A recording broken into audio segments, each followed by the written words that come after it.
الحمدللہ وکفا وسلام علی عبادہ الذین اصطفى اما بعد فاعوذ باللہ من الشیطان الرجیم بسم اللہ الرحمن الرحیم وَإِذْ قَالَ رَبُّكَ لِلْمَلَائِكَةِ إِنِّي جَاعِلٌ فِي الْأَرْضِ خَلِيفَةً وقال النبي صلى الله عليه وسلم كانت بنو إسرائيل تسوسهم الأنبياء صدق الله العظيم. میرے محترم اساتذہ اکرام، اسٹیج پر مہمانان خصوصی اور میرے عزیز طلبہ، آج میں آپ حضرات کے سامنے اسلام اور سیاست کے موضوع پر کچھ معروضات پیش کرنا چاہتا ہوں. سامعین محترم، اسلام اور سیاست کو جدا سمجھنا بہت بڑی کم عقلی ہے، کیونکہ سیاست نام ہے ملکی مسائل کو حل کرنے کا. تو جناب محمد رسول اللہ صلی اللہ علیہ وسلم نے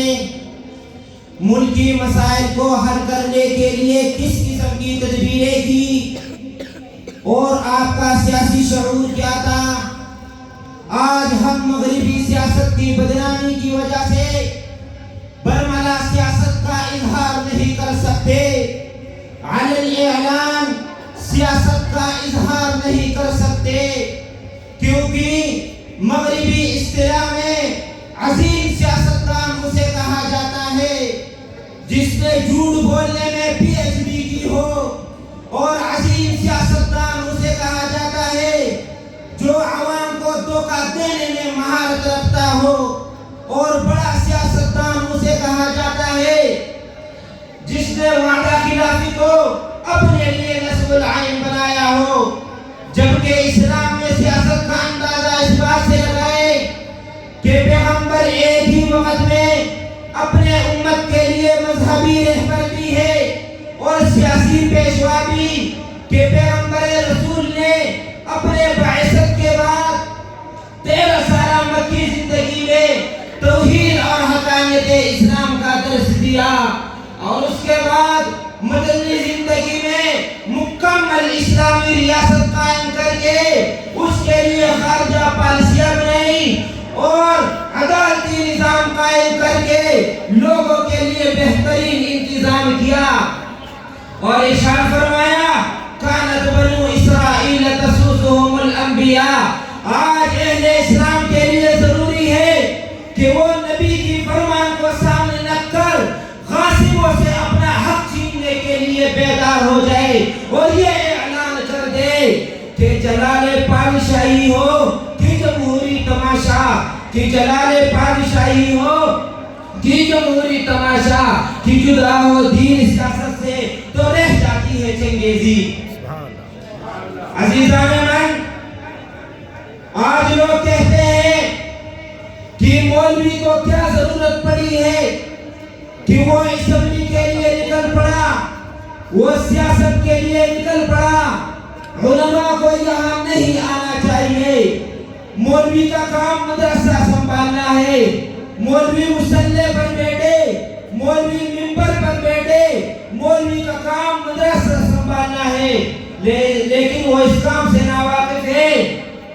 کہ مولوی کی ذمہ داریوں میں ریاست سنبھالنا بھی نبوی طور پر شامل ہے.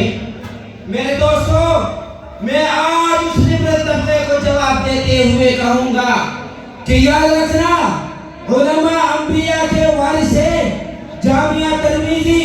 امام ابو عیسیٰ ترمذی رحمہ اللہ نے فرمایا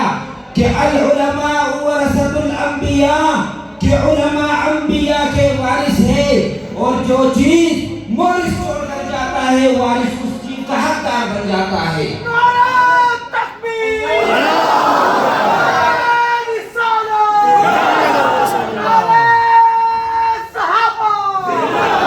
میرے دوستو، جیسے جناب محمد رسول اللہ صلی اللہ علیہ وسلم نے ہمیں دینی امور امور دیے ہیں اسی طرح دنیاوی امور بھی دیے ہیں. جیسے ہم نے دینی امور کو اپنایا ہے تو اسی طرح حضور علیہ السلام کی سیاست کو بھی اپنانا چاہیے. ٹائم کی کمی کی وجہ سے آخر میں اتنا ہی کہوں گا کہ ارباب حکومت سے عزم کیا ہے ہم سب نے ارباب حکومت سے کیا رو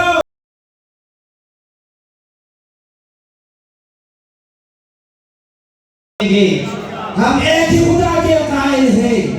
ہم ایک ہی خدا کے قائل ہیں پندار کے ہم توڑ دیں گے ہم حق کے نشان ہے دنیا میں باطل کو مٹا کر دم دیں گے وآخر دعوانا الحمدللہ رب العالمین والسلام.